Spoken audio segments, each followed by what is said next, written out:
5 വർഷം മുമ്പ് QR code ഉപയോഗിച്ച് മൊബൈൽ സ്കാൻ ചെയ്ത് ഒരു തട്ടുകടയിൽ പോയിട്ട് പരിപ്പോടിയും ചായയും കുടിച്ച് പണം കൊടുക്കുന്ന ഒരു സംവിധാനം നമ്മൾ ആലോചിച്ചിട്ടുണ്ട്.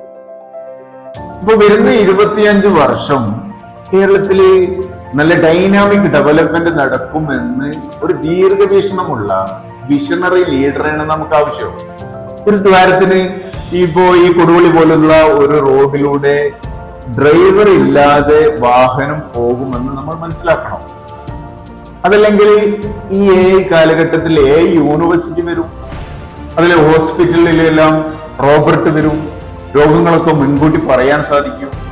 അപ്പൊ എനിക്ക് സൂചിപ്പിക്കാനുള്ളത് വളരെ അഡ്വാൻസ് ആയിട്ടുള്ള അല്ലെങ്കിൽ 25 വർഷം കൊണ്ടുള്ള വികസനം 5 വർഷം കൊണ്ട് പൂർത്തിയാക്കാൻ കഴിവുള്ള ഒരു ലീഡറെയാണ് നമുക്ക് ആവശ്യം.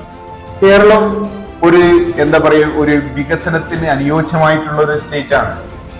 ഇന്ന് ലോകത്ത് തന്നെ മതേതരവും ജനാധിപത്യവും മതസൗഹാർദ്ദത്തെ കാത്തു സൂക്ഷിക്കുന്നതിൽ ഒരു ബ്രാൻഡ് അംബാസഡർ ആയിട്ടുള്ള ഈ കേരളത്തിൽ വിദേശികളെ ആകർഷിക്കാൻ ധാരാളം അവസരങ്ങളുണ്ട്.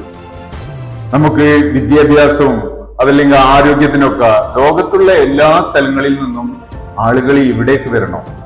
ഇന്ന് ജോലിക്കൊക്കെ UK-യിലേക്കും കാനഡയിലേക്കും പോകുന്നതിന് വരണം. കേരളക്കാര് ഇവിടെ തന്നെ ജോലി ചെയ്യാനുള്ള സംവിധാനം കേരളത്തിൽ ഉണ്ടാക്കാൻ കഴിയും. ടൂറിസത്തിന് വലിയ സാധ്യതകളുണ്ട്.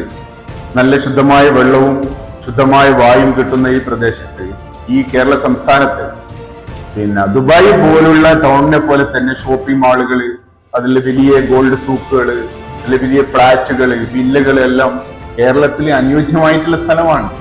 അപ്പം കേരളത്തിൽ തന്നെ 1 കോടി രൂപ മുടക്കിയാൽ ഒരു വില്ല അല്ലെങ്കിൽ ഒരു ഫ്ലാറ്റ് ഒക്കെ ലഭിക്കുമ്പോൾ അത് ദുബായിൽ പോകുമ്പോൾ 5 കോടിയൊക്കെ കൊടുക്കണം. അപ്പോൾ ഇതെല്ലാം മനസ്സിലാക്കി വളരെ ദീർഘവീക്ഷണമുള്ള ഒരു വിഷണറി ലീഡറെയാണ് നമുക്ക് MLA ആയി തെരഞ്ഞെടുക്കേണ്ടത്.